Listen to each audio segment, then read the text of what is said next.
levá-los a uma experiência visual inédita. Imagina o seguinte. Como já se sabe, som é frequência. Ou com quantas vezes ou de quanto em quanto tempo. Então, por exemplo, já expliquei essa parte. Um ritmo de 2. Parece coração. Um ritmo de 3.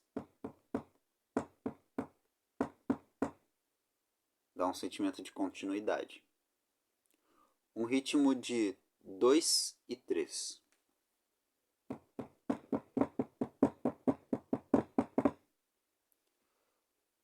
Na numerologia, o 2 representa coração ou relacionamentos. Representa 1 mais 1. O 3 representa movimento, continuidade. Enquanto que, na verdade, representa movimento. Continuidade é o 6. Enquanto que 23 se resume em 5. E o 5 na numerologia representa traição. Não só traição ou mudança, mas também uma coisa mais bélica, mais tensa. Como, por exemplo, luta.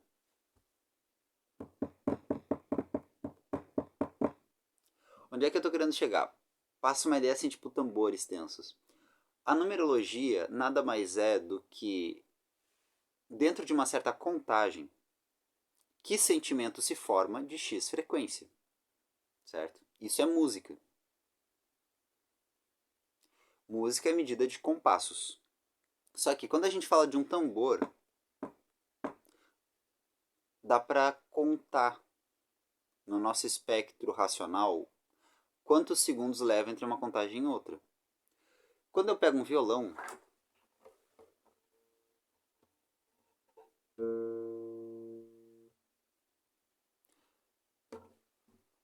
uma nota sol. Peraí. Não, dó. Mi. Fá. Não, dó, ré, mi, fá. Enfim. A questão é que o que muda de uma nota para outra é a frequência com a qual a corda se mexe. Só que no caso do violão, a gente não consegue contar quantas vezes a corda vai para cima ou para baixo. Mas ainda é só ritmo. E quando a gente fala da luz, é o mesmo comportamento de espectro. Onde é que eu quero chegar? Quando a gente fala de numerologia, ela não é aleatória e nem antitecnológica ou só simbólica. A numerologia, ela é a ciência da própria simbologia. Como assim? Se uma pessoa é apegada na outra, tem um sentimento de afeto, tem um determinado hormônio. Ou seja, uma música. Quando a gente fala de alegria, é uma outra música, só que é uma música mais dispersa. Quando a gente fala de estabilidade e afeto, é outra música. Quando a gente fala de profundidade, algo importante, por vezes mais romântico, é uma música um pouco mais grave. Quando a gente fala de tristeza, também é uma música um pouco mais grave. Por vezes, a profundidade, a gravidade da situação, algo mais importante, tem tanto um quê melancólico quanto um quê de profundidade. Quando a gente fala de ritmos mais alegres, mais festivos, tem um quê mais dinâmico. Só que assim, o ponto em questão é que, indiferente do quão rápido seja, mesmo que escape do nosso espectro, ou quão lento seja, nem que a gente tenha tédio de contar, tanto que demora entre uma batida e outra, ainda assim tudo é música, incluindo as emoções. Só que veja bem, entre raiva e entre a mais forte excitação e alegria e a mais densa depressão, tristeza ou calmaria, existe um limite de músicas que o nosso sistema emocional abrange. Tá? Então, na natureza existem vibrações, ou seja, existem sentimentos muito mais graves do que a gente é capaz de acessar ou de sentir. E vice-versa. tem sentimentos muito mais agudos ou até inalcançáveis pra gente. Em geral, tudo é música. Só que tem um problema. A gente não entende o som tridimensionalmente. A gente entende o som como som. A gente o escuta. A gente não enxerga o som. A grande questão é que o som ele é uma escultura tridimensional. Quando a gente fala de morcegos, eles conseguem berrar e pelo eco eles conseguem enxergar o que eles berraram. Mas, quando a gente fala de golfinhos, eles conseguem fazer um pequeno holograma tridimensional simplesmente cantando um golfinho para outro golfinho.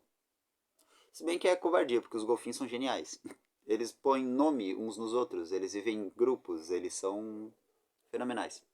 Mas parando de puxar um pouco o saco de golfinho, a questão é que não só tudo é música. Como música não é só um sentimento ou um comportamento cola universal, tipo entrelaçamento quântico ou frequência de rádio. Mas quando a gente fala de frequência ou de quanto em quanto tempo, a gente também está falando de desenhos tridimensionais. E quando a gente fala de emoções, a gente também está falando de comportamento especial, espacial. Como, por exemplo, dispersação. É um comportamento espacial. Dá para imaginar um monte de bolinhas se dispersando. E comportamento aglutinador. É correlato à depressão. Mas é um comportamento vibracional. Quando a gente fala de ambos, aglutinação em dispersação. É um comportamento imaginável. A gente imagina como espacial, mas ele pode ser traduzido para sentimento e para vibração. Quando a gente olha o som tridimensionalmente, se eu estalar o dedo aqui e eu estiver do outro lado da minha mão, eu vou ouvir o mesmo estalo. Ou seja, o som ele cresce assim, de forma circular, de forma esférica. E eventualmente, na hora o som é agudo. E o eco, ele vai ficando cada vez mais grave, até o meu ouvido não ser capaz de captá-lo. É que eu estou querendo chegar. Os nossos 5 sentidos só captam parte desse espectro. Então, por exemplo, sons muito graves ou de baixa frequência, a gente não escuta. Sons de alta frequência, a gente não escuta. A luz, a gente não escuta, mas a gente enxerga. Porém, quando a gente pensa em roxo ou azul, é uma frequência por vezes mais baixa. O próprio espectro o espectro do arco-íris mostra isso. O roxo, o azul, o verde, meio no meio do caminho, são frequências um pouco mais lentas. Enquanto que quando a gente pega, ou seja, mais tendendo a aglutinar e a se espalhar. Enquanto que quando a gente pega o vermelho ou o laranja, espectros mais quentes, eles tendem a correr. O amarelo, ele já está no meio do caminho. Digamos, o amarelo ele corre, mas o amarelo ele corre e se dispersa.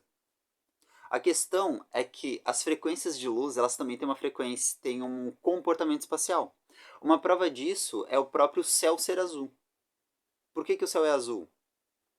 Porque enquanto o espectro amarelo ele corre até nossos olhos, na verdade o espectro do Sol ele é vermelho, só que é misturado com branco, é muito forte. Então a gente olha direto para o Sol e vê um amarelo, e é o que vem reto na nossa vista. Só que o espectro, ou o comportamento luminoso do azul, ele se espalha. Por isso a gente vê espalhado no céu o azul, que é o espectro que bate na atmosfera. O branco bate na atmosfera e refrata o azul para os lados, enquanto que o amarelo, o vermelho e o laranja vem reto para o nosso olho. Por outro lado, quando a gente olha às vezes no pôr do sol, o vermelho atravessa o céu e o céu fica aquele avermelhado nas nuvens. Esse efeito ocorre por efeito de frequência. A refratação da luz ela funciona assim. Dependendo da frequência, se espalha ou se aglutina. Onde é que eu estou querendo chegar? Luz também é música. E música é sentimento. Porém, música também é escultura. Também é forma tridimensional. Só que, se existe grave, agudo, existe luz e existe som, e eventualmente existem radiações, então, obviamente, existem densidades. Então, por exemplo, essa história que eu falei do golfinho, o motivo pelo qual ele consegue fazer um desenho tridimensional com a voz, um holograma, é porque ele consegue, só com duas cordas vocais, parece meio ilusório. Mas o motivo do golfinho conseguir fazer isso, e como é que a gente sabe? Porque foi medido por ultrassom. E ultrassom é usado para ver o bebê na barriga, ou seja, deu para estudiosos conseguirem, biólogos conseguirem ver o que o golfinho berra. É bem interessante. Moral da história. O motivo de com duas cordas vocais o golfinho conseguir fazer uma estrutura complexa é porque o som tem densidades, como por exemplo líquido e sólido. Dá para reproduzir isso só com vibração. Só que o problema não é esse. O desafio, o tchan da questão, o que da questão, o ponto em questão. O grande ponto é o seguinte. Imagina que o seu cérebro ele é uma escultura. Na verdade, ele é um sistema, ele é um computador, certo? Só que ele tem algumas características. Primeiro, básica, ele retém informação. Segunda, ele emana informação, ele manda comandos. Terceiro, ele altera as próprias informações. Ele recebe informação, processa informação, memoriza essa informação, joga informação, recebe novas informações, se acumulam as novas informações e nisso criam-se camadas. O cérebro tem que mudar sua forma para anotar as informações. Ou seja, o nosso cérebro ele é ineficiente. Ele não é infinito que nem um barulho, em que na qual pode caber qualquer coisa. O nosso cérebro ele é uma rede de muitos pontos. Pontos em conexão. Aí a gente tem duas questões. Primeiro, a própria Via Láctea é cheia de planetas e estrelas em convergência sinfônica. Ou seja, frequência de rádio, uma conversa com A, mas não conversa com B, só que B conversa com C, que conversa com A. Ou seja, uma não cruza na outra, mas elas se atravessam e no final dos ciclos, todas conversam com todas. Ou seja, manda informação, recebe informação, altera essa informação, ou melhor dizendo, processa. Outra coisa, quando a gente fala de memória, se você cortar uma árvore e olhar no centro, a árvore tem uma característica muito legal. O centro da árvore representa quando ela era uma semente. E a periferia, a casca da árvore, representa o presente. Quanto mais para dentro você vai indo de uma árvore, do tronco, mais você sabe o passado dela. Então, por exemplo, se quando a árvore ela é só um ramo, eu fizer um risco, quando ela crescer, aquele risco vai ter regenerado. Mas se eu cortar ela no meio, aquele risco vai estar no mesmo lugar. Onde é que eu estou querendo chegar? Quando a gente fala de comportamento sonoro é parecido. Só que tem um detalhe, não é como o cérebro. Quando a gente fala de um holograma, ele é infinito em possibilidade. O vento é o ar em movimento. Quando a gente fala de som, é a vibração extrapolando ou uma molécula bate na outra. É um fantasma. Não tem corpo, não tem matéria e simplesmente transita pelo espaço, mantendo sua forma. Então imagina o seguinte, se você morrer agora, fica uma coisa muito ilusória. Você imaginar o inimaginável. Tá, meu corpo ele é uma máquina biológica. Se eu tiver um derrame, metade do cérebro não funciona. Metade do corpo não funciona. Só que tem um problema. Se eu sou uma máquina e tem esse erro de funcionamento, se eu morrer, se puxar um rádio da tomada, ele desliga. Se eu morrer, eu desligo. Então quer dizer o quê? Eu vou sumir? Beleza, tu pode aceitar isso como fato. Só que é inimaginável tu imaginar o inimaginável. Agora tu imagina o seguinte, você tem um centro de raciocínio. Você tem um sistema, uma música. Músicas iguais e parecidas tem milhares no universo. Existe uma coisa chamada radiação de fundo. Vibrações de baixa frequência continuam ecoando até hoje. E antenas de rádio conseguem captar. É da onde se rastreia o Big Bang. Vamos dizer assim que se sabe, entre aspas, a idade do universo. Por uma radiação que tem aqui, tem na China, tem no Japão, sempre a mesma radiação. Uma hora os cientistas se questionaram, se a Terra está em movimento, como é que a mesma radiação está em qualquer lugar? A questão é que é uma radiação difunda, ela é tão baixa, mas tão lerda, que é um fantasma, não interfere na nossa onda. Ou seja, quando a gente morre, a gente é uma onda, a gente está preso aqui no presente. Mas no momento que a gente morre, a gente é esse fantasma. Só que no momento em que você morre e você vira só uma vibração sem corpo, o eco de um corpo que outrora existiu, imagina que você se vê uma consciência vibracional, ou seja, não é limitado por células. Você acaba sendo uma espécie de mancha. Essa mancha vai se cercar de algo. Lembrando que música, a vibração, tem um comportamento magnético. Se você tocar um acorde certo, ele é sinfônico.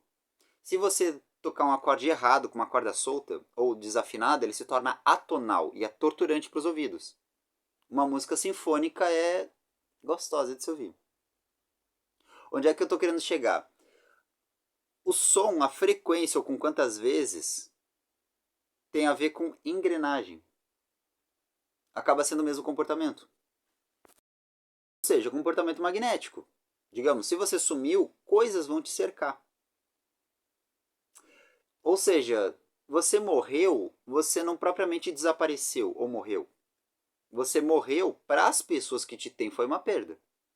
Mas para você que morreu, a sua realidade ao seu redor muda. Antes eu estava aqui com o corpo, tocando, vendo coisas. Aí levei um tiro na cabeça, ou uma facada no coração, e do nada, ao redor de mim tem um monte de outras coisas. E agora o meu corpo não é mais limitado, ou seja, não tenho mais traumas de infância, não tenho mais lapsos de memória, minha memória aumenta um monte. Agora, imagina a seguinte situação. Você é feito de som, você é uma escultura, certo? E esse sistema caiu e morreu. Você sai como fantasma. Para onde você vai? O que se parece com a música que você é? Você parece com aquela radiação de fundo, mas tendendo às mesmas coisas? Ou mais dissociativa, mais atonal, mais em contraste entre uma coisa e outra, meio que sumindo? Ou você é aquela coisa mais alegre?